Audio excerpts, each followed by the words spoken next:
ಸಖತ್ ಖಾರ ಬಣ್ಣ ಮತ್ತು ರುಚಿ ಆಚಿ ಚಿಲ್ಲಿ ಪೌಡರ್. ಕಾಂಗ್ರೆಸ್ನಲ್ಲಿ ಕುರ್ಚಿ ಕಿತ್ತಾಟ ವಿಚಾರಕ್ಕೆ ಸಂಬಂಧಪಟ್ಟಂತೆ ಶಿವರಾಜ್ ತಂಗಡಗಿ ಪ್ರತಿಕ್ರಿಯೆಯನ್ನು ಕೊಟ್ಟಿದ್ದಾರೆ.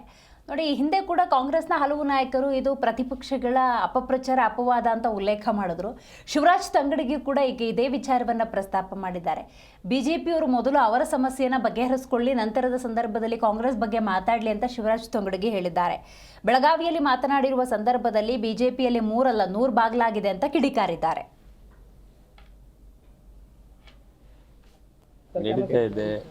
ಅಧಿವೇಶನದಲ್ಲಿ ಉತ್ತರ ಕರ್ನಾಟಕದ ಬಗ್ಗೆ ಚರ್ಚೆಯನ್ನು ಮಾಡಬೇಕಂತ ಎಲ್ಲರದು ಈ ಭಾಗದ ಜನರು ಒತ್ತಾಯ ಮಾಡ್ತೀವಿ. ಅದ್ರ ಬಗ್ಗೆ ವಿಚಾರಗಳನ್ನು ಮಾತಾಡೋದಕ್ಕೆ ನಿಶ್ಚಿತವಾಗಲೂ ಸರ್ಕಾರ ಉತ್ತರ ಕರ್ನಾಟಕಕ್ಕೆ ಎಲ್ಲ ರೀತಿಯ ಸಹಕಾರವನ್ನು ಮಾಡಿದಂಥ ಉದಾಹರಣೆಗಳು ನಮ್ಮ ಕಣ್ಣು ಮುಂದೆನೇ ಇದೆ. ವಿಪಕ್ಷದವ್ರು ಹೇಳ್ತಾರೆ ಸರ್, ಬ್ರೇಕ್ಫಾಸ್ಟ್ ಮೀಟಿಂಗ್ ಮಾಡ್ಕೊಂಡು ತೇಪ ಹಚ್ಕೊಂಡು ಬಂದು ಸರ್ಕಾರ ಅಧಿವೇಶನ ಮಾಡ್ತಿದೆ, ಅವ್ರಿಗೆ ಅಧಿವೇಶನ ಮಾಡೋಕ್ಕೆ ಇಂಟ್ರೆಸ್ಟ್ ಇಲ್ಲ, ಕಿತ್ತಾಟ ಮೊದಲು ನಿಲ್ಲಿಸಿ ಅಂತ ವಿಪಕ್ಷಗಳು ಹೇಳ್ತಾರೆ. ಸರ್, ಮೊದಲು ತಮ್ಮ ತಾಟ್ನೊಳಗೆ ಕತ್ತಿ ಬಿದ್ದಿದೆ.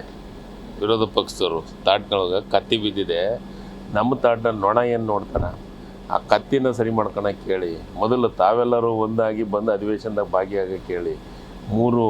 ಬಿ ಜೆ ಪಿ ಅನ್ನೋದು 3 ಬಾಗಿಲಲ್ಲ 100 ಬಾಗಿಲಾಗಿದೆ. ನಮ್ಮದೆಲ್ಲ ಸರಿಯಾಗಿದೆ. ನಮ್ಮ ನಾಯಕರು, ಮುಖ್ಯಮಂತ್ರಿಗಳು, ಉಪಮುಖ್ಯಮಂತ್ರಿಗಳು ಕುಂತು ಎಲ್ಲ ರೀತಿಯ ಸಹಕಾರ ಕೊಡ್ತೀವಿ ಅಂತ ಮಾಧ್ಯಮದ ಮುಂದೆ ಹೇಳಿಕೆಯನ್ನು ಕೊಟ್ಟಿದ್ದಾರೆ.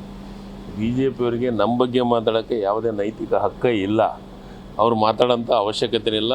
ಈ ರಾಜ್ಯಕ್ಕೆ ತಂದೆ ಆದಂಥ ಕೊಡುಗೆಯನ್ನು ಬಜೆಟ್ನಾಗ ಘೋಷಣೆ ಮಾಡಿದ್ದೇನೆ, ಎಲ್ಲವನ್ನು ಜನರಿಗೆ ಮುಟ್ಟಿಸುವಂಥ ಕೆಲಸವನ್ನು ಮಾಡಿದ್ದೀವಿ. ಮತ್ತೆ ಏನು ಸಮಸ್ಯೆಗಳಿದಾವೆ ಚರ್ಚೆ ಮಾಡ್ಲಿಕ್ಕೆ ರೆಡಿ ಆಗಲಿ.